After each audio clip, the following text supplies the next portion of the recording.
On va procéder à l'appel. Monsieur Bouquet. Présent. Madame Février va arriver. Madame Bedu. Monsieur Sevzik. Madame Carneza. Monsieur Leclou. Madame Turbo-Julien n'est pas arrivé. Monsieur Caron. Monsieur Relion. Madame Folly. Monsieur Lavier. Madame Tinceau. n'est pas arrivé. Monsieur Fournel. Monsieur Abraham.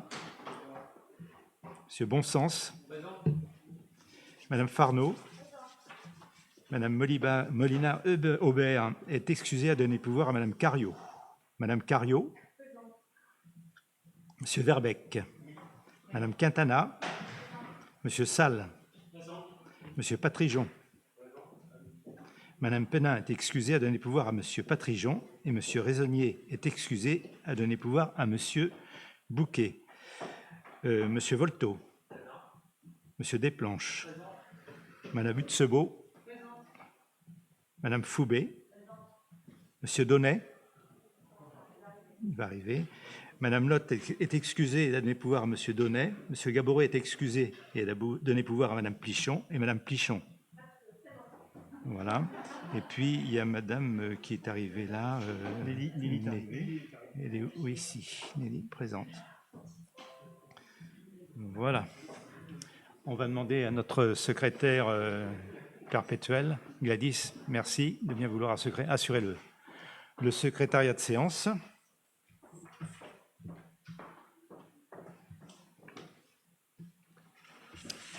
Et on va passer au premier point à l'ordre du jour, c'est le projet de pacte de gouvernance entre l'agglomération et les communes de l'agglomération, les communes membres.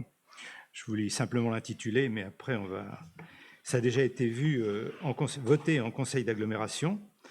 Donc la loi du 27 décembre 2019 relative à l'engagement dans la vie locale et à la proximité de l'action publique a créé au sein du Code général des collectivités territoriales une sous-section consacrée aux relations des communes avec les établissements publics de coopération intercommunale, donc l'agglomération, dans les établissements publics à fiscalité propre. Dans son article L. 5211-11-2 dispose qu'après chaque renouvellement général des conseils municipaux, le président de l'EPCI inscrit à l'ordre du jour de l'organe délibérant un débat et une délibération sur l'élaboration d'un pacte de gouvernance entre les communes et l'EPCI dont elles sont membres. Vous avez donc toute la déclinaison là, de ce pacte. L'échéance pour l'élaboration du pacte, normalement fixée à 9 mois suivant le renouvellement général des conseils municipaux, a été repoussée au 28 juin. Prorogeant donc l'état d'urgence sanitaire. Le conseil d'agglomération s'est prononcé favorablement à la mise en place d'un pacte de gouvernance par des délibérations du 30 mars 2021 et a approuvé le projet de pacte de gouvernance devant être soumis à l'avis des conseils municipaux.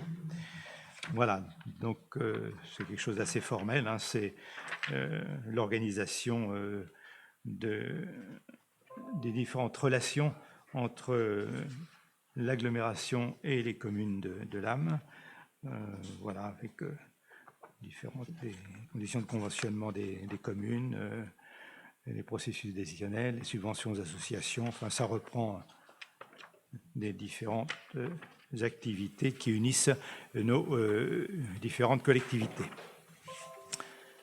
Avez-vous des questions sur ce pacte de gouvernance? Il nous permettra de confirmer et de transmettre à l'agglomération. Est-ce qu'il y a des avis contraires, des abstentions?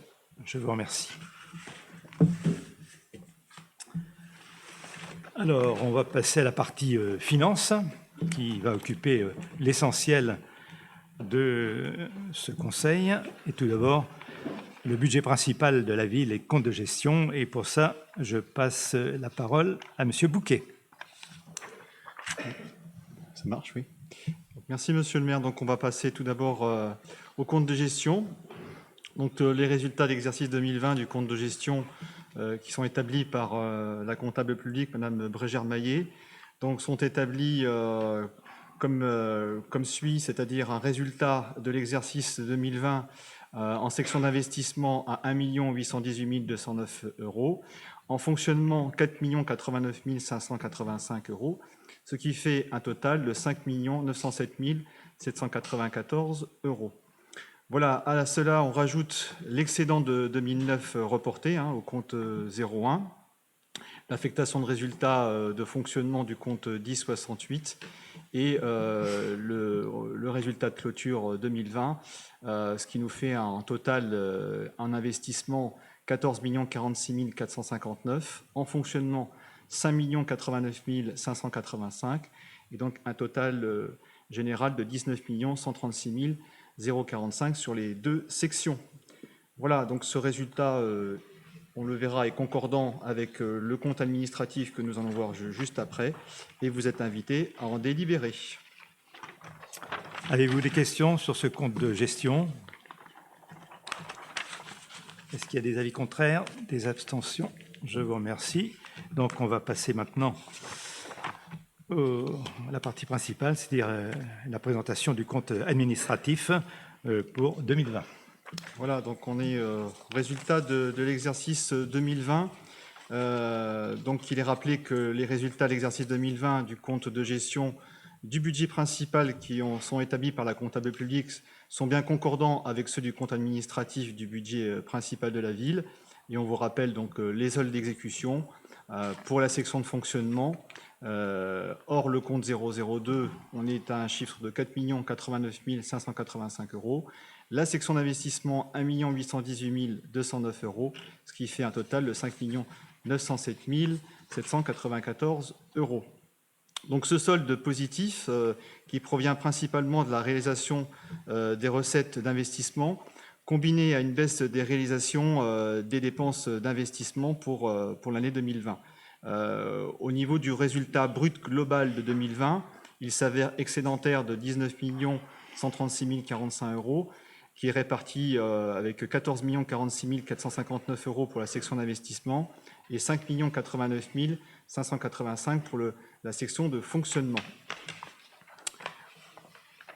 On rajoute les restes à réaliser en investissement, ce qui fait un résultat excédentaire net global pour l'année 2020 de 5 61 895 €.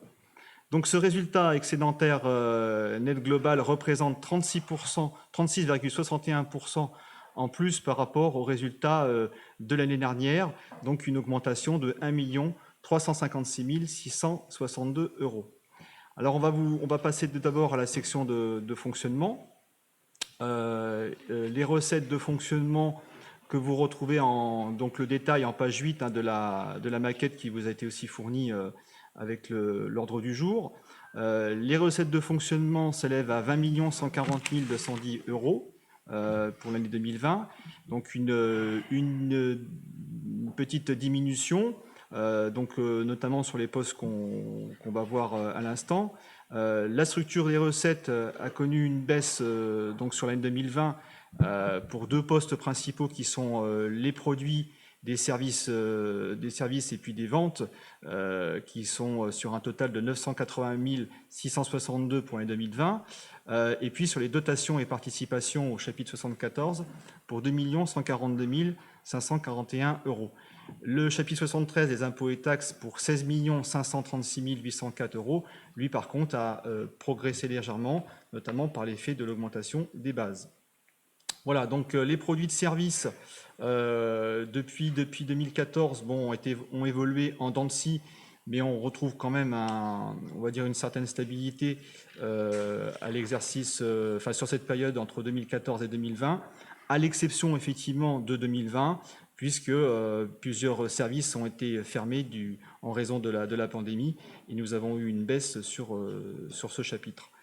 Le chapitre 73, donc si on ne tient pas compte des taxes locales et des contributions de l'agglo, connaît une majoration globale de 285 728 €. Alors les principales taxes, elles vous sont rappelées. Vous avez le fonds de péréquation, donc le FPIC, pour 205 257 €, la taxe sur la publicité extérieure pour 343 050 €, la taxe sur la publicité foncière pour 374 555 €, et puis la taxe sur l'électricité pour 289 730 euros. Alors, elles sont toutes en augmentation, sauf la taxe d'électricité qui baisse légèrement. Concernant l'évolution des sommes reversées par l'agglo, donc nous avons la DSC, la dotation de solidarité communautaire, qui a connu donc une baisse en 2019, qui était liée à la revalorisation annuelle au titre des critères retenus, comme la population de DGF, le potentiel financier et la croissance économique. Donc depuis une période qu'on vous rappelle, hein, dans un tableau qui est juste en dessous, vous avez vu la diminution de la DSC. Hein, donc de 2013, elle était à l'ordre de 700 870 euros et aujourd'hui elle n'est plus que de 363 828 euros. Et puis quant à l'attribution de compensation, elle est stabilisée, elle est stable depuis 2016 pour un montant total de 5 138 498 euros. Pour les taxes sur la propriété, elles s'élèvent au total à 9 818 947 euros pour 2020. Si on ajoute la hausse des allocations compensatrices de taxes fiscales perçues parallèlement, on peut dire que les recettes au titre des taxes locales connaissent une augmentation totale de 223 749 euros. Et puis en complément, on retrouve les dotations et les participations qui sont au chapitre 74. Et là, elles connaissent une baisse de 297 000 euros. Là, concernant la DGF, la dotation globale de fonctionnement, elle s'élève pour l'année 2020 à 294 310 euros. Et donc là, c'est comme effectivement je l'ai rappelé aussi au niveau de la DSC, c'est une diminution constante depuis 2013, puisque voilà, vous avez aussi le tableau de l'évolution qui vous rappelle qu'en 2013, cette DGF était de 1 640 000 et qu'aujourd'hui, elle n'est plus que de l'ordre de 294 000 euros. Voilà, donc on note une baisse des revenus des immeubles aussi pour 2020, puisqu'on a une baisse de 18 717 euros. Bon, bah, ça, c'est dû aussi principalement à la fermeture des structures liées au confinement. Au niveau des dépenses de fonctionnement, donc en 2020, elles s'élèvent à un total de 16 50 625 euros. Et donc, elles sont en baisse de 660 286 euros, là aussi pour évidemment des raisons qui sont liées à la crise sanitaire. Alors, elles se déclinent en trois grandes catégories. Donc, on vous les rappelle, hein, les charges à caractère général, au chapitre 11, les charges de personnel et puis les charges de gestion courante. Donc, les charges à caractère général pour un montant total de 3 985 054 euros. Les charges de personnel pour 10 575 416 euros et puis les charges de gestion courante pour 603 929 euros. Donc vous avez un petit camembert qui vous rappelle la structure, hein, des dépenses réelles de fonctionnement avec effectivement une part toujours importante, hein, qui sont celles qui concernent les charges de personnel de l'ordre de 60%. On a une baisse, donc on a une baisse importante du chapitre 11 sur 2020 qui s'explique effectivement par la crise sanitaire et économique, hein, donc les périodes de confinement et l'annulation de nombreux événements, des manifestations, notamment comme les concerts, ont entraîné pour l'ensemble des collectivités des baisses notables pour les dépenses de ce chapitre. On peut remarquer aussi une certaine dépense, notamment sur les fournitures d'entretien et les fournitures non stockées. Bon, bah, ça, c'est toutes les fournitures qu'on a achetées, les masques, le gel et puis autres fournitures. La masse salariale, donc le chapitre 12, a une légère augmentation, hein, c'est quand même plutôt stabilisé pour seulement 1,51%. Qui est dû principalement à l'évolution des carrières, hein, les avancements de grade, les avancements d'échelon des personnels de la collectivité. Concernant les autres dépenses de fonctionnement, on n'observe pas de progression ni de diminution particulière, elle reste plutôt stable. Voilà pour ce qui concerne la section de fonctionnement. Donc, si vous le voulez bien, on va passer à la section d'investissement Et on commence tout d'abord par les recettes. Elles s'élèvent à un montant total de 7 73 508 euros. Et elles sont constituées principalement de l'excédent de fonctionnement capitalisé pour 3 891 980 euros, des subventions et des prêts d'investissement pour 843 328 euros, et des dotations des fonds divers, réserves et recettes diverses pour 1 662 084 euros, dont principalement le FCTVA, la taxe locale d'équipement et la taxe d'aménagement pour 174 097 euros. Et puis, on ferme par les opérations d'ordre, qui sont effectivement les crédits de transfert entre sections, pour un montant de 669 368 euros. Pour les dépenses d'investissement, ce montant global pour l'année 2020 s'élève à 5 255 299 euros. Trois catégories principales: les dépenses d'investissement financées par les ressources propres de la ville à hauteur de 4 922 569 euros, des opérations qui sont réalisées sous mandat, dont notamment avec l'agglo pour la construction d'un stand de tir pour 16 989 euros, et puis les opérations diverses dans lesquelles on retrouve les annuités en capital du prêt avec la caisse d'allocation familiale pour la maison de la petite enfance et puis la pailletterie pour 50 800 euros, le reversement de la taxe d'aménagement pour 240 886 euros, et puis les opérations d'ordre patrimonial pour 24 053 euros. Voilà. Donc ce compte administratif 2020 se distingue de celui de 2019 par trois critères essentiels. Une baisse tout d'abord des réalisations globales en termes de dépenses réelles de fonctionnement, une diminution des réalisations en matière de travaux pour les dépenses d'investissement. Donc on l'a rappelé, il s'agit effectivement des conséquences de la crise sanitaire qui a retardé l'installation des conseils municipaux suite aux élections de mars 2020 et qui par conséquent ont retardé aussi le déroulement des programmes d'investissement qu'on avait pu voter au budget primitif. Et puis enfin une hausse des ressources perçues d'investissement. Voilà, il y a eu effectivement des soldes de subventions qui étaient non encaissés, et on a récupéré aussi du FCTVA pratiquement pour 2 années. Donc ainsi, après la prise en compte des restes à réaliser en investissement, le résultat net global pour 2020 est excédentaire de 5 61 895 euros, permettant donc d'alimenter le financement du budget supplémentaire 2021 qu'on va voir dans un instant. Et donc en conclusion, on peut effectivement dire qu'on a une diminution de nos marges d'autofinancement, alors notamment par la baisse des dotations qu'on a vues tout à l'heure. Il convient toujours de poursuivre nos efforts de maîtrise des dépenses pour les budgets futurs, le maintien des différents taux de taxes et le financement des investissements principalement sur nos fonds propres, en conservant une situation financière satisfaisante et conforme à nos engagements. Le niveau de qualité des services et des prestations qui sont offerts à la population amiéoise pourra ainsi être maintenu. Voilà, monsieur le maire.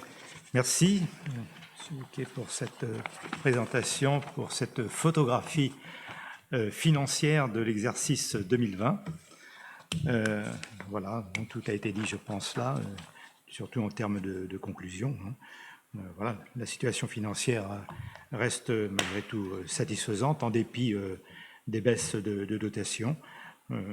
Voilà, et puis les principales règles ont été respectées, à savoir le non-recours à l'emprunt, le financement des investissements sur nos fonds propres. Voilà, c'est un budget qui est fidèle à nos engagements. Monsieur le maire. Avez-vous des questions? Monsieur le maire. Oui. Monsieur le maire, monsieur le premier adjoint, vous venez de nous présenter le compte administratif 2020 du budget principal de la ville d'Amilly, lequel témoigne une fois encore de la gestion rigoureuse dont vous faites part depuis de nombreuses années. Le résultat net global 2020 présente un excédent de plus de 5 millions d'euros pour les raisons que vous avez indiquées, ce dont peu de communes peuvent aujourd'hui se prévaloir. Nous sommes donc assez surpris de constater que vous en tirez la conclusion, je cite, qu'il convient de poursuivre les efforts de maîtrise des dépenses pour les budgets futurs, le maintien des taux des différentes taxes et le financement des investissements principalement sur fonds propres. Ce paragraphe, systématiquement copié-collé depuis des années, apparaît fortement contradictoire avec l'énorme excédent budgétaire dégagé en 2020. Lors du conseil municipal du 4 novembre dernier, nous vous avions fait la proposition d'inscrire en section de fonctionnement de notre budget un fonds exceptionnel solidaire, lequel pourrait être activé de manière transversale par nos différentes directions pour répondre à l'urgence, par exemple par le CCAS ou par la police municipale. Cette proposition a été balayée d'un revers de la main. Je vous cite : « Les Amiénois ont été particulièrement assistés par les élus, personne n'a manqué de rien, ou alors c'est parce que l'on ne l'a pas su. » Et plus loin, « Nous avons un CCAS qui a des réserves qui me semblent suffisantes pour pallier à la crise actuelle. » Nous avions, par l'intermédiaire de la publication municipale Espace, également alerté sur la situation de grande précarité de nos jeunes, étudiants ou apprentis, qui ont parfois été contraints d'abandonner leurs études faute de ressources, et avions demandé que des fonds de solidarité soient débloqués pour leur venir en aide. Là encore, aucune réponse concrète de votre part. À l'heure où notre commune dispose de fonds conséquents, avec, je le répète, un excédent budgétaire de plus de 5 millions d'euros, l'heure n'est-elle pas venue de desserrer quelque peu les cordons de la bourse afin de venir plus clairement en aide aux habitants de notre commune touchés par la crise et la précarité, ainsi qu'aux acteurs associatifs du domaine de la solidarité ? Certes, nous avons vu que vous prévoyez de reverser cette somme au budget supplémentaire 2021, mais serait-il possible d'avoir la garantie d'une redistribution sociale et solidaire de cet excédent ? Je vous remercie. Merci. Bon, je crois qu'effectivement, nous avons fait des choix. Hein. La majorité fait des choix, elle les assume. Dans le domaine social, je pense que nous sommes présents. Nous répondons à toutes les demandes qui se manifestent. Je pense que le CCAS et Mme Belu, ici présente, peut en témoigner. Nous avons aussi une solidarité associative qui s'est exercée pendant toute cette période, voilà, et qui, je pense, a donné largement satisfaction à tous ceux qui étaient en détresse, en tout cas qui manifestaient des besoins dans ce domaine. Donc là, nous continuerons comme nous l'avons fait, avec la même rigueur dans notre gestion. Il n'est pas question de déroger. Effectivement, nous serons toujours là pour répondre aux besoins lorsqu'ils se font sentir, comme nous l'avons toujours fait d'ailleurs. Hein, nous n'avons jamais négligé quelque demande que ce soit. Si effectivement des jeunes se trouvent dans la difficulté, la porte est ouverte tous les jours au CCAS, donc tout le monde peut y avoir accès, et nous répondrons bien entendu là aussi, comme nous l'avons toujours fait. Voilà. Par ailleurs, effectivement, faut jamais crier victoire. 5 millions, oui, mais vous savez, 5 millions, c'est vite parti. On a vu des villes, comme la ville d'Amilly d'ailleurs, hein, qui était très riche à l'époque. Hein, puis ça s'est vite effondré. Vous savez, j'ai été élu en 1977. Ah, la vie était belle. Hein, c'était soi-disant très, très brillant. Comme voilà. Quand je suis revenu 12 ans après, nous étions en faillite. Vous voyez, c'est vite fait. Hein. Alors, je ne souhaite pas terminer le mandat dans ces conditions. Voilà. Et je laisserai la maison en bon état, quoi qu'il arrive. Et en bon état financier, et puis aussi la solidarité. C'est un de mes choix. Voilà, je suis un humaniste et je le manifesterai autant longtemps que je resterai à cet endroit. Voilà. Pour ce qui concerne les investissements, je pense que Report va aussi aller aux investissements. Il y en a beaucoup, et beaucoup de ces investissements vont dans le domaine scolaire et social. Hein, vous voyez tout ce qui est en train de se faire en ce moment, je ne vais pas le décliner, hein, c'est dans la petite enfance, c'est dans le scolaire, c'est dans les restaurants scolaires, c'est le sport, voilà, le sport beaucoup encore, là on va construire un terrain en synthétique, il y a des demandes, il y a des besoins dans tous ces domaines-là, et nous assumerons tous ces investissements comme nous l'avons promis et comme nous nous y sommes engagés. Voilà, c'est la poursuite de notre programme et de notre politique telle que nous l'avons toujours conduite depuis maintenant 32 ans. Voilà. Y a-t-il d'autres prises de parole? Oui. Monsieur le maire, j'ai écouté attentivement ce que vous avez dit, je suis tout à fait de votre avis sur ce que vous faites, mais il y a quand même quelque chose qu'il faut quand même mettre au grand jour. Vous avez un fonds de roulement de l'ordre de 20 millions. vous avez bloqué un fonds de roulement d'investissement de l'ordre de 14 millions, et ça se répète tous les ans, et je dis bien bloqué en section d'investissement, et on ne voit pas pourquoi. Parce que chaque année, c'est très bien, vous faites un budget, vous prenez sur votre épargne à peu près le montant de la volant de 4 à 5 millions d'euros pour traiter les opérations d'investissement. Mais que faites-vous de ce fonds de roulement, de ces fonds bloqués en investissement depuis déjà des années? Alors, Ça porte un nom, hein. oui, oui. Je vais vous le dire, je vais vous fâcher si je veux le dire. Oui, oui, mais tu peux tout dire. Hein. Ça s'appelle un peu de la désorganisation. Voilà, Mais c'est ça. que comptez-vous faire? Parce que la mécanique budgétaire est très Oui, claire. oui, oui, mais... Ces fonds sont bloqués en investissement, on ne peut pas les récupérer en fonctionnement. Oui, oui, Or, j'en aurais terminé. oui. On est en train d'augmenter, et c'est très bien pour la commune, notre parc immobilier, on va augmenter des écoles, etc. Service à la commune. Donc, automatiquement, on va augmenter, on va vers une augmentation de nos charges de fonctionnement. Dans tous les domaines. Oui, ben oui, oui. Et le problème, comment pouvons-nous faire pour récupérer ces fonds d'investissement qui sont bloqués? Mais ce ne sont pas... Vous n'utilisez pas, parce que tous les ans, vous nous présentez quelque chose Oui. qui tient la route, qui est efficace. Oui. Sans les utiliser, on a à peu près 14 millions qui se récupèrent comme ça tous les deux. Voilà. Mais c'est 14 millions de projets qui sont inscrits. Et bon, alors, est-ce que je peux répondre, Monsieur Fournel? Voilà. Ce sont 14 millions de projets qui sont inscrits. Et on en reparlera en fin de mandat. Et puis, il n'est pas question de laisser la caisse vide en fin de mandat non plus. Hein, parce qu'après nous, il y en aura d'autres. Voilà. Alors, tous ces 14 millions, ils sont fléchés. C'est pas 14 millions qui se baladent comme ça dans la nature. Hein, c'est 14 millions qui sont fléchés sur des travaux. Alors, je les ai pas là sous les yeux, mais je pourrais les décliner. Et effectivement, lorsqu'ils sont réalisés, ces travaux, il n'y aura plus 14 millions dans la caisse. Il y aura 0. Voilà. Eh bien, tant mieux. S'il y en a encore un petit peu, j'espère d'ailleurs, qu'on ne sera pas à 0. Mais en tout cas, ils sont fléchés. Voilà. Ben, on va les retrouver tout à l'heure dans le budget supplémentaire. Voilà, ce sera décliné tout à l'heure dans le budget supplémentaire, et vous verrez que c'est pas une manne céleste qui est là. Non, non, non, c'est pas du tout. Hein. Effectivement, si nous réalisons ces travaux d'ici la fin du mandat, il n'y aura plus de réserve. Ou en tout cas, elle sera beaucoup moindre. Hein. Voilà, nous aurons toujours, effectivement, je le souhaite, encore une réserve en fin de mandat. Oui, bien sûr. Voilà. Eh bien, ce sont nos choix et on les assume, et je les assume, et la majorité les assume. Bien sûr, bon, tout le monde n'est peut-être pas d'accord, mais en tout cas, on est là pour ça. Hein. Chacun s'exprime, et voilà, et chacun donne son avis, hein, ce qui est bien normal. Mais en tout cas, les choix, nous les assumons. Hein, voilà, depuis quelques années.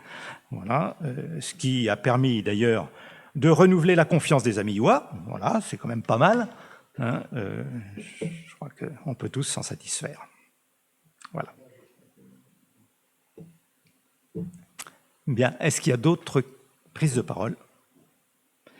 Dans ce cas précis, je vais me retirer. Je vais laisser la place à notre doyenne pour voter ce compte administratif. On ne dira pas ton âge.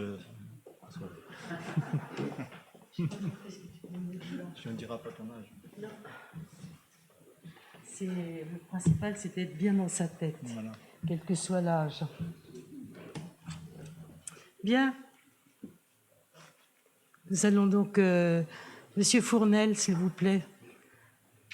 Nous allons donc procéder au vote. Qui s'abstient? Qui est contre? Adopté à l'unanimité. Merci. Je rappelle Monsieur le maire.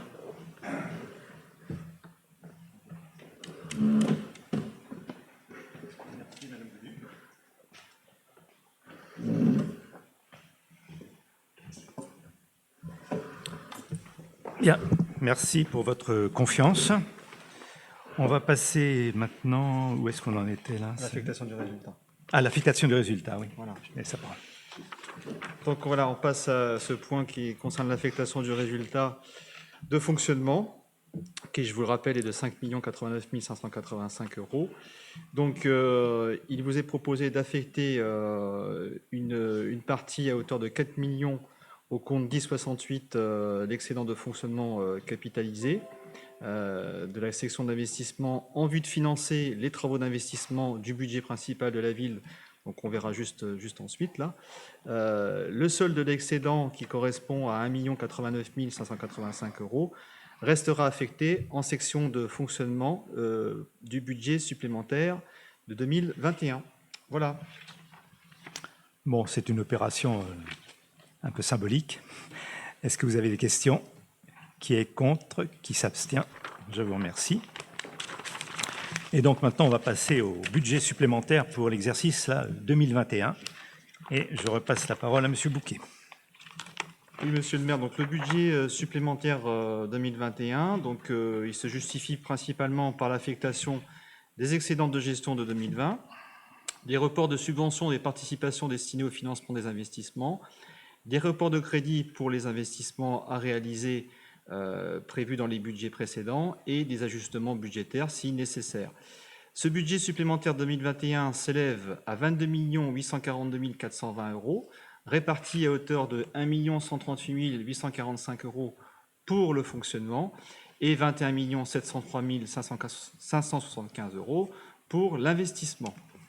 Donc, il vous est proposé, donc on vient de le voir concernant l'affectation du résultat, de maintenir une quote-part de l'excédent 2020 en section de fonctionnement pour 1 089 585 €, dans le respect de principes de prudence nécessaires à l'équilibre du budget 2021, d'inscrire au 1068 la somme de 4 millions, et puis d'inscrire au chapitre 01 le solde d'exécution de la section d'investissement pour la somme de 14 46 459 €.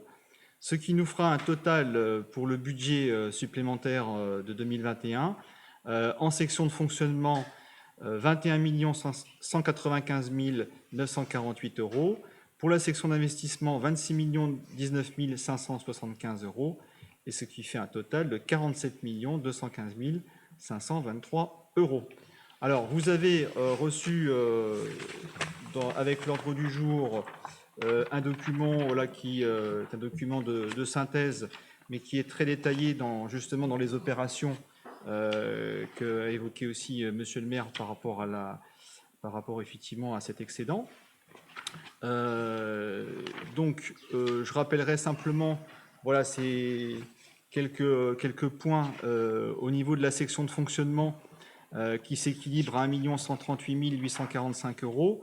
En ce qui concerne les recettes supplémentaires qui ont été enregistrées, puisque vous savez qu'en fonction des prévisions et puis des résultats qui nous arrivent de la part des services de l'État dans l'année, il y a effectivement souvent des reliquats en positif, notamment sur les contributions directes de l'ordre de 317 952 €.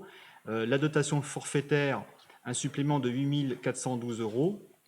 Au niveau de la DSU, la dotation de solidarité urbaine qu'on perçoit effectivement depuis quelques années, 6 896 €. Une subvention de la DRAC supplémentaire pour 11 millions, et puis 11 000, pardon, et puis l'excédent de fonctionnement 2021 pour 1 089 585 €. Voilà, les recettes qui sont retirées du budget primitif 2021, donc qui sont corrigées par ce budget supplémentaire, c'est le fonds de concours de l'agglo pour le Centre d'art contemporain, donc qui n'a pas été attribué, donc on retire 245 000 €, et puis le fonds de concours de l'agglo pour la médiathèque de l'ordre de 50 000 €.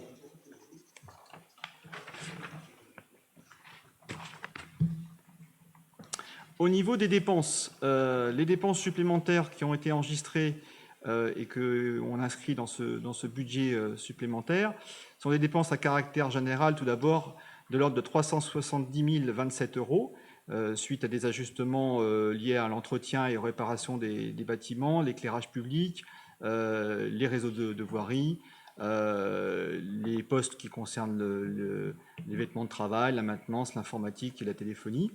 Les dépenses de personnel, plus 240 000 € suite effectivement à une régularisation des cotisations URSSAF dues à un contrôle et à un rappel sur 3 ans. Et puis le prélèvement sur la section de fonctionnement de l'ordre de 224 403 €. Voilà pour ce qui concerne la section de fonctionnement.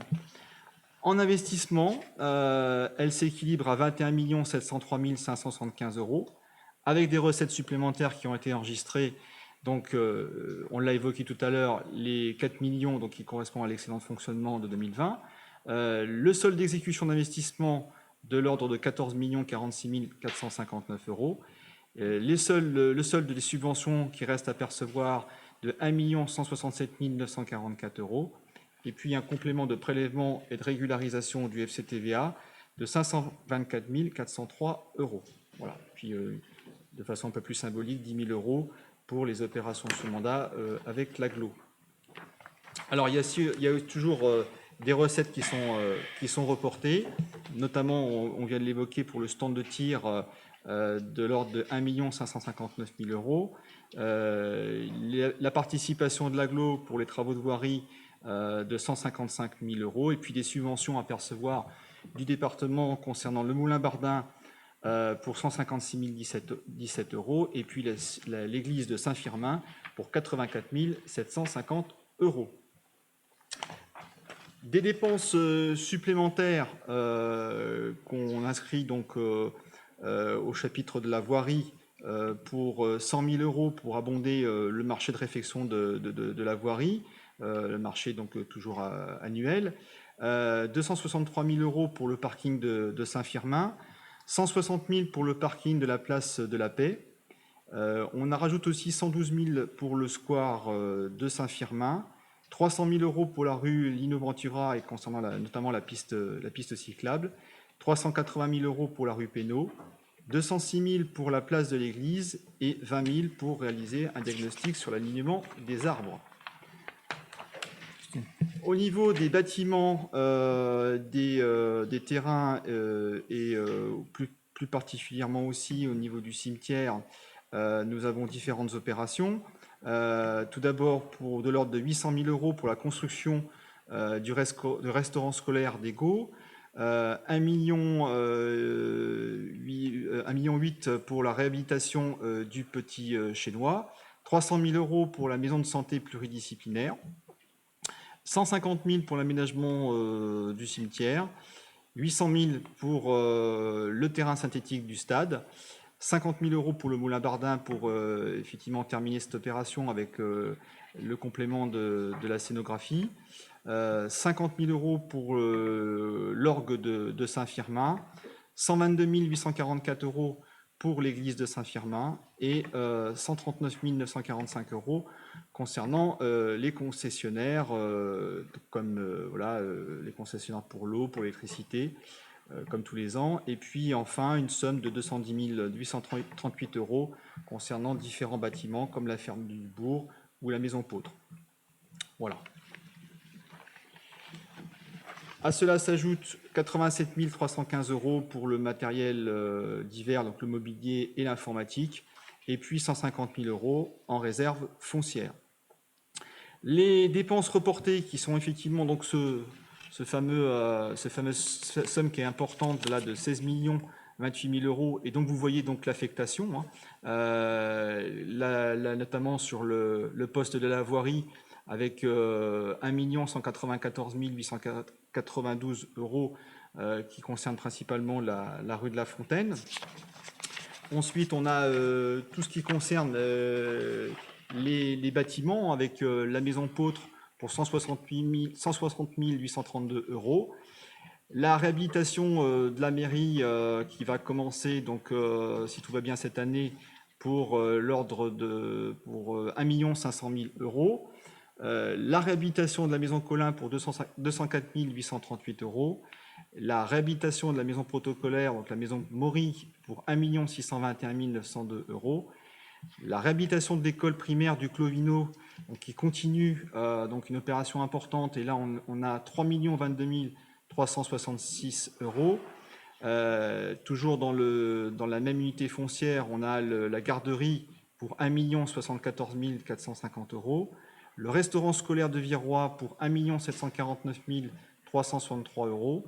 la réhabilitation de l'église de Saint-Firmin pour 492 765 €, la réhabilitation de l'orgue de cette église pour 625 317 €, la réhabilitation du petit Chénois pour 719 654 € sur le site de la pailletterie. Et puis, enfin, le restaurant dans le centre-bourg pour 791 898 €. Voilà toutes les opérations qui sont effectivement assez conséquentes. On rajoute 450 346 € pour le matériel, enfin pour le mobilier et l'informatique, et puis 377 000 € pour des réserves foncières. Voilà, donc un budget supplémentaire effectivement conséquent, hein, avec un total en section de fonctionnement de 21 195 948 € et en section d'investissement 26 19 575 €, ce qui vous fait un total de 47 215 523 €. Voilà, monsieur le maire. Merci pour cette présentation.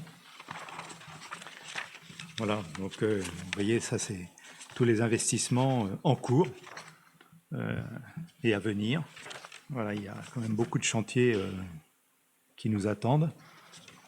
Voilà, ce qui explique effectivement les sommes dont on vient de parler. Non, sinon, rien de particulier, je pense, en termes de fonctionnement. Voilà, c'est un budget supplémentaire et qui ne fait que traduire la poursuite des investissements. Avez-vous des questions sur ce budget supplémentaire? Est-ce qu'il y a des avis contraires, des abstentions? Je vous remercie. On a encore un chapitre. Oui, finance. juste un dernier point qui arrive effectivement parfois, ce sont les admissions en créances éteintes de produits irrécouvrables qui nous sont demandées par la comptable publique.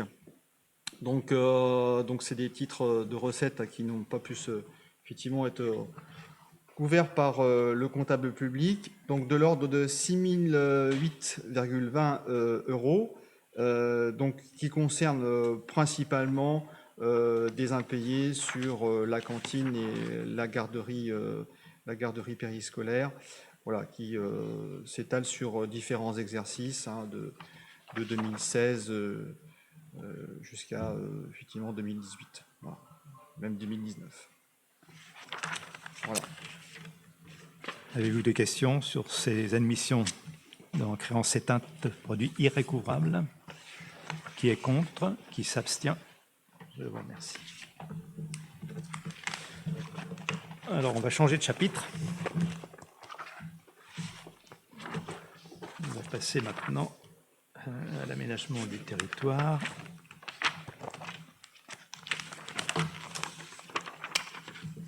Avec un exposé concernant les cessions des parcelles communales cadastrées ZT003 et ZT021 qui sont situées au lieu-dit les Terres Fortes. Nous avons effectivement un investisseur sur notre zone d'activité qui s'appelle le groupe 2L Logistique qui souhaite reprendre le site du Chitson qui est abandonné depuis quelques années. Et il souhaite aussi s'étendre sur les terrains adjacents et dont nous sommes propriétaires pour partie.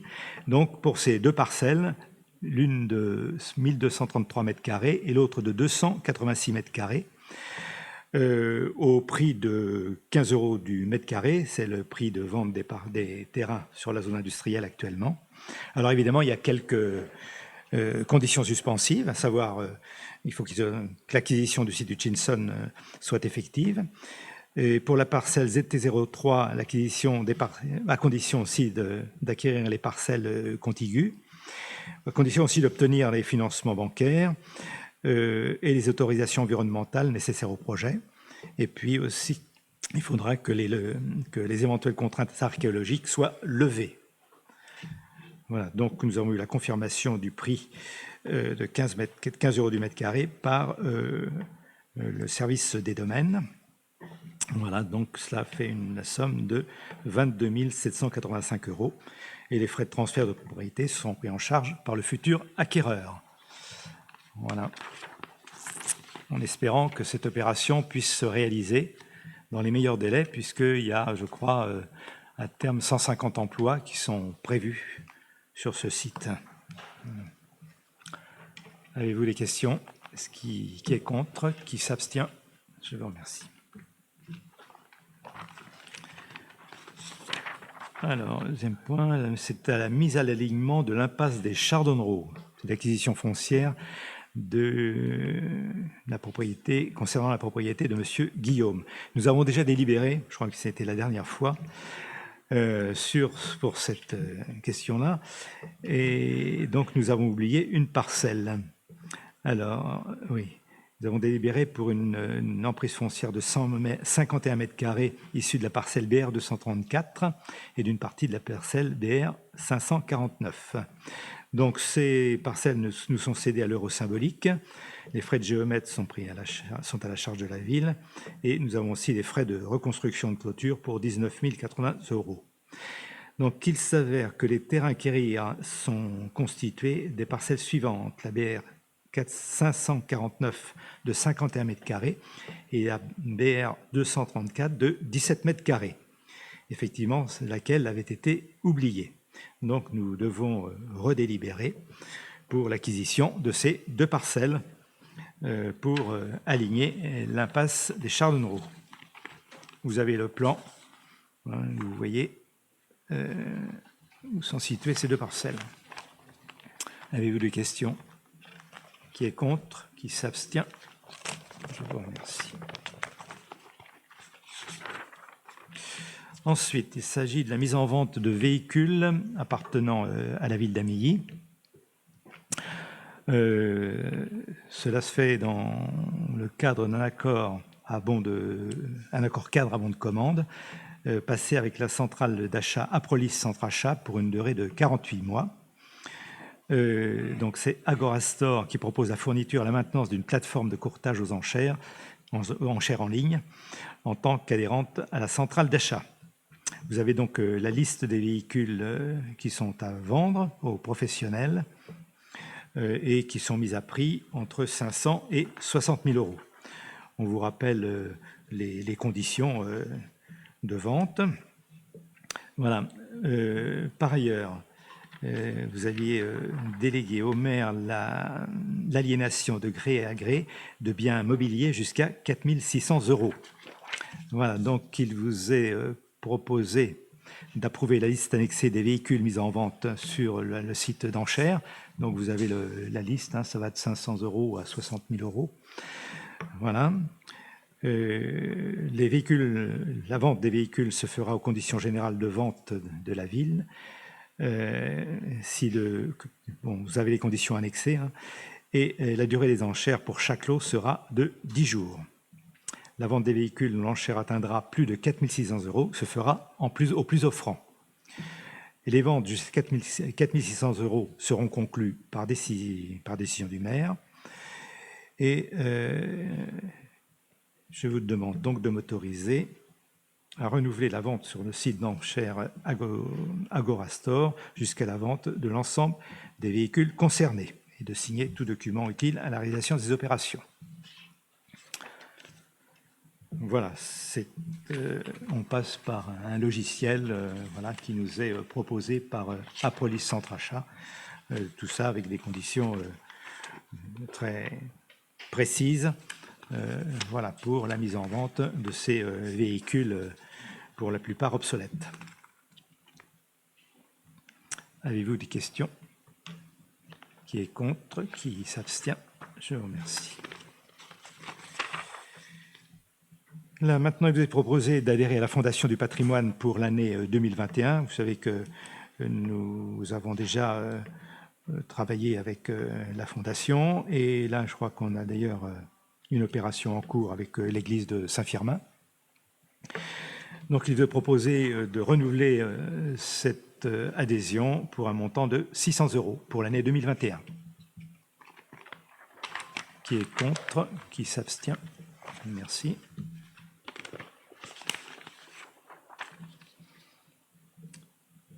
Alors, suite au rapport de l'inspection des installations classées, le préfet a décidé de créer une commission de suivi de site pour l'unité d'incinération des ordures ménagères d'Amilly, qui, comme vous le savez, est exploitée par Suez. Voilà, donc ça permet de suivre l'activité des installations, de promouvoir l'information du public, voilà. Et donc, il y a 5 collèges qui sont créés, donc représentés par l'administration de l'État, des élus des collectivités territoriales ou des EPCI, des représentants des exploitants, des salariés, des riverains ou des associations de protection de l'environnement. Donc, la composition est fixée par le représentant de l'État pour une durée de 5 ans et la commission se réunit au moins une fois par an. Voilà. Alors, je vous propose donc un titulaire, un suppléant. En titulaire, je propose Monsieur Lavier et en supplément, Madame Turbo-Julien. Y a-t-il des questions sur cette proposition? Qui est contre? Qui s'abstient? Je vous remercie.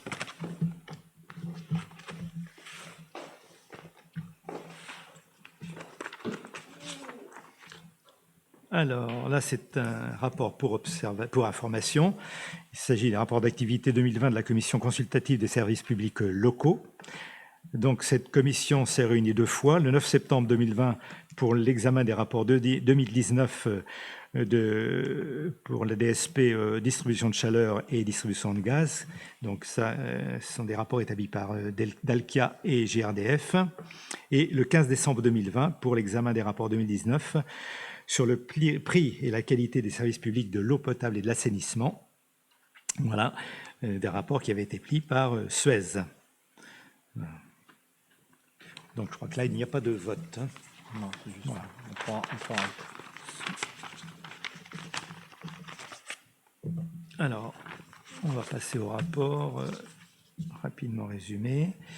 Alors, il s'agit tout d'abord du service public de distribution de gaz et de chaleur pour l'exercice 2020.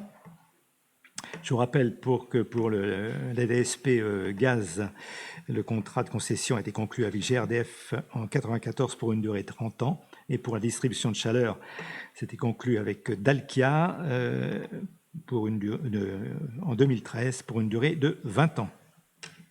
Voilà. Alors, vous avez pu consulter ces rapports. Voilà. Ce que je peux vous dire, moi, c'est ce qui se passe en bas, c'est-à-dire que les résultats d'exploitation pour ce qui concerne la distribution de gaz sont de 243 820 € en baisse de 19,51%. Et puis pour ce qui concerne la distribution de chaleur, ils sont de 137 181 € contre 203 235 € l'année dernière, soit une baisse de 32,5%. Puis après, mais ma foi, vous avez tous les chiffres qui vous sont détaillés. Voilà. Avez-vous des questions? Sinon, vous avez tous les rapports sont bien sûr à votre disposition. Et là aussi, il n'y a pas de vote.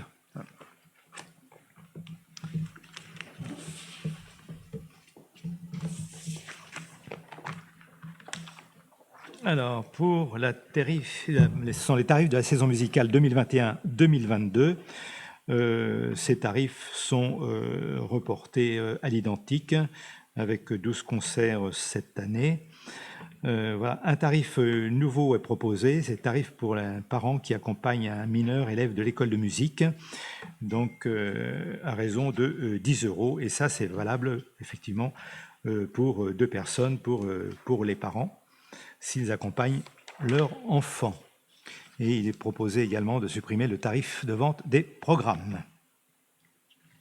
Voilà, sinon, ces tarifs sont identiques à ceux de l'année dernière. Avez-vous des questions? Oui. Oui. Ce n'est pas une question, c'est une remarque. Je remarque que vous adoptez et que vous validez la programmation de la saison musicale que j'ai réalisée durant les derniers mois de mon activité d'adjoint chargé à la culture.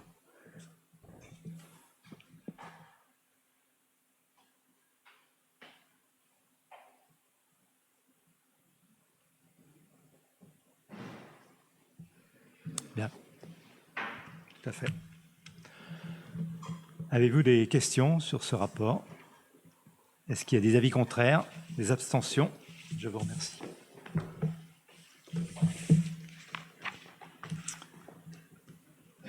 Alors là, c'est une modification du règlement de fonctionnement de la ludothèque à compter du 1er juillet 2021.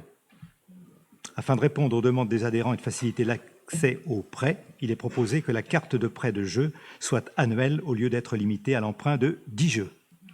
Voilà, je crois que c'est... Elle est annuelle de date à date, dans la limite de 2 jeux à la fois par famille, pour une durée de 2 semaines de date à date. Voilà, donc on prolonge la durée de validité de cette carte. Est-ce qu'il y a des avis contraires, des abstentions? Merci.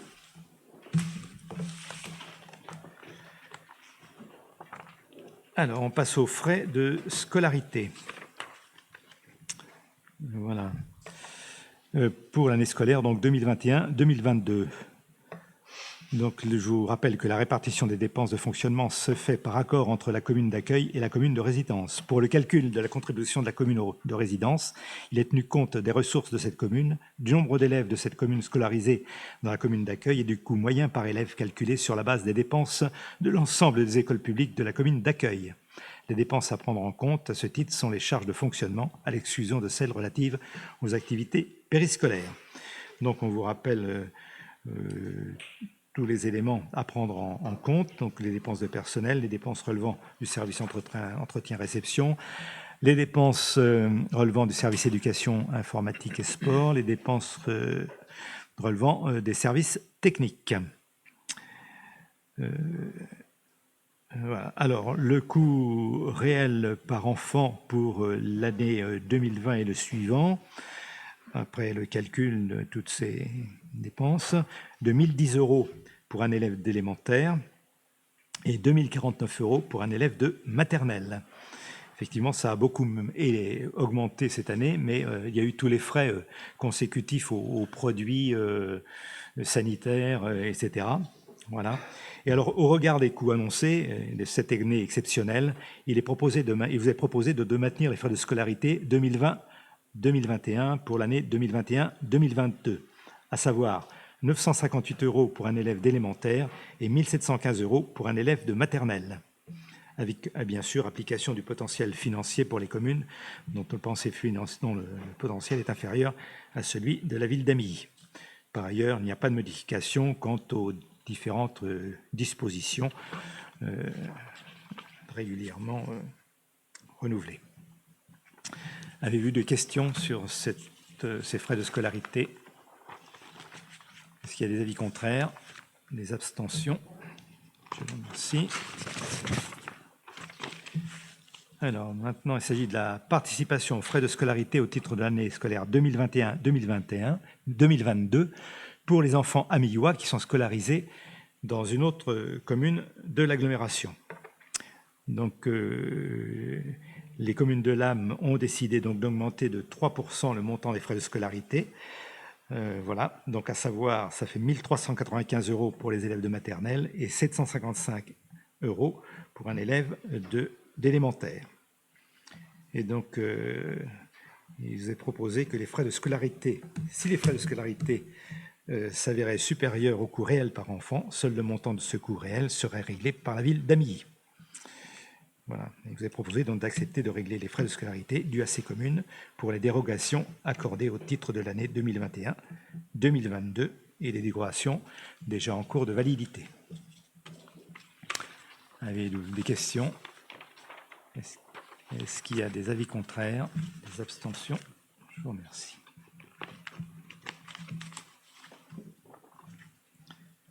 Alors là, ça concerne l'accueil de loisirs sans hébergement, extrascolaire, périscolaire et l'accueil adolescent. L'accueil adolescent, c'est la maison des jeunes. Donc, il vous est proposé de renouveler les conventions d'objectifs et de financement avec la caisse d'allocation familiale pour donc les 3 structures dont je viens de vous parler, puisque cette convention est arrivée, ou ces conventions sont arrivées à échéance le 31 décembre 2020. Il vous est proposé donc de les renouveler pour la période du 1er janvier 2021 au 31 décembre 2024. Voilà, je crois que c'est très important que nous puissions conventionner, puisque ça nous apporte quand même des sommes non négligeables, puisque pour ces trois types d'accueil, nous percevons environ 105 000 € par an. Voilà. Avez-vous des questions? Est-ce qu'il y a des avis contraires, des abstentions? Je vous remercie.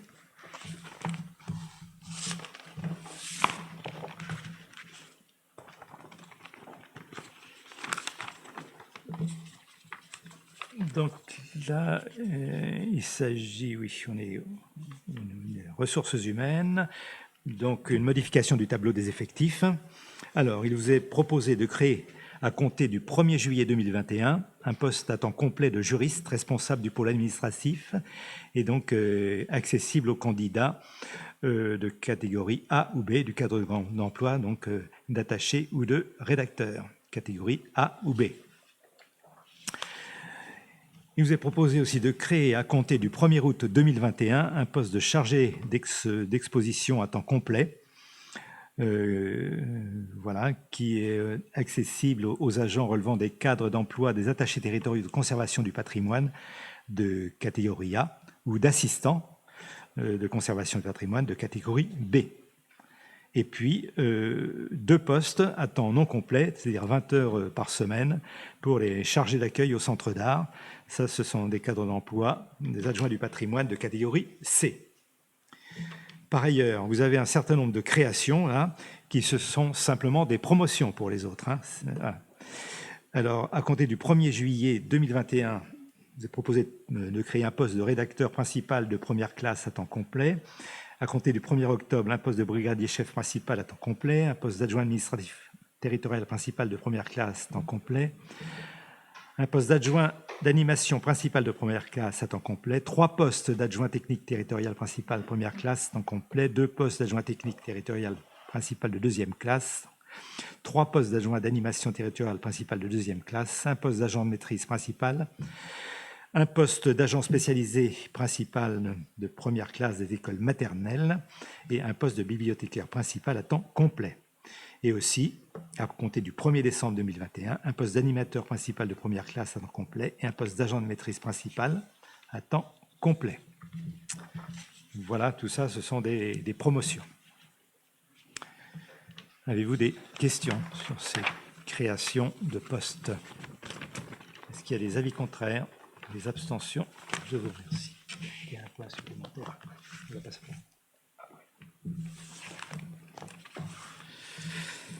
Alors, je vous parlais des comptes rendus de décision pour les marchés d'études. Ça, c'est pour les contrôleurs SPS, le Bureau Veritas, Socotec et APAV. C'est un marché cadre avec un seuil maximum de 53 000 € pour une période de 12 mois, renouvelable 3 fois. Il y a des marchés de travaux aussi pour la création et l'installation des vitraux à l'église de Saint-Firmin avec l'atelier Nicolas Charles pour 24 390 €. Des avenants au marché de travaux pour l'accueil périscolaire du Clovino, pour les menuiseries intérieures 3 300 € et pour l'électricité 2 957 €. Des conclusions de marché de fourniture pour le dépannage du parc d'ascenseurs, les cotistes, un contrat de 2 ans pour un montant de 9 940 €, renouvelable, reconductible une fois. Pour ce qui concerne la maintenance des vidéoprojecteurs, non, la vidéoprotection, pardon, différent, c'est avec Eiffage, c'est un contrat d'1 an reconductible 3 fois, pour un montant annuel de 9 247,50 €. Ensuite, c'est la création mise en œuvre d'une application mobile citoyenne pour Amélie avec Néocité. C'est un contrat d'1 an reconductible de 3 fois pour la même durée. Alors, la première année pour un montant de 4 388 € et pour les années suivantes, 3 588 €. Alors, des avenants au marché de fourniture pour l'acquisition, livraison et installation de mobilier. avec donc Aprolis Centre Achat. Ce sont des augmentations des bordereaux de prix pour Canal, Agencement, Sélection de 5%, 5% d'augmentation aussi pour l'AFA Collectivité et 19% d'augmentation pour CVC Casier Vestiaire. Ensuite, c'est une adhésion de la commune au Conseil national des villes et villages fleuris pour la cotisation 2021 à hauteur de 350 €. Et ensuite, il y a une demande de subvention pour l'extension et la réhabilitation des bâtiments du centre de loisirs du Petit Chénois. Demande de subvention auprès de la caisse d'allocation familiale. Ensuite, c'est des louages de terrain, mise à disposition gratuite des terres communales au Savoie et au Néprin au profit de M. Jameau, du 1er juin au 15 novembre 2021. Mise à disposition de terres communales aussi au profit d'agriculteurs pour la période du 1er juin 21 au 31 mai 2022. La mise à disposition de terres communales au profit de la société de chasse d'Amilly, c'est une modification des superficies, donc qui passe à 21 hectares, 60 arts et 18 centiares à compter du 1er avril. Et enfin, un contentieux, c'est la poursuite de la défense de la commune dans le contentieux l'opposant à Mme Pilven se rapportant au non-renouvellement d'un contrat de travail. Voilà. Et nous avons aussi une question supplémentaire qui nous est arrivée un peu tardivement, mais vous le savez, c'est classique. C'est dans le cas des subventions aux coopératives scolaires. Nous finançons et nous subventionnons les classes de découverte. Et là, c'est l'école de Virois qui s'est manifestée le 17 juin pour que 2 classes de CM2 puissent bénéficier d'une sortie au château de Fontainebleau. Voilà, avec un parcours en petit train et un atelier d'escrime. Le coût de cette opération est de 1 560 € et elle est subventionnée par la ville en totalité et sur l'enveloppe restante qui est de 11 478 €. Avez-vous des questions sur cette demande de subvention? Est-ce qu'il y a des avis contraires? Des abstentions? Je vous remercie. Oui, donc prochain conseil le 29 septembre, à la rentrée. Voilà, bonnes vacances à toutes et à tous.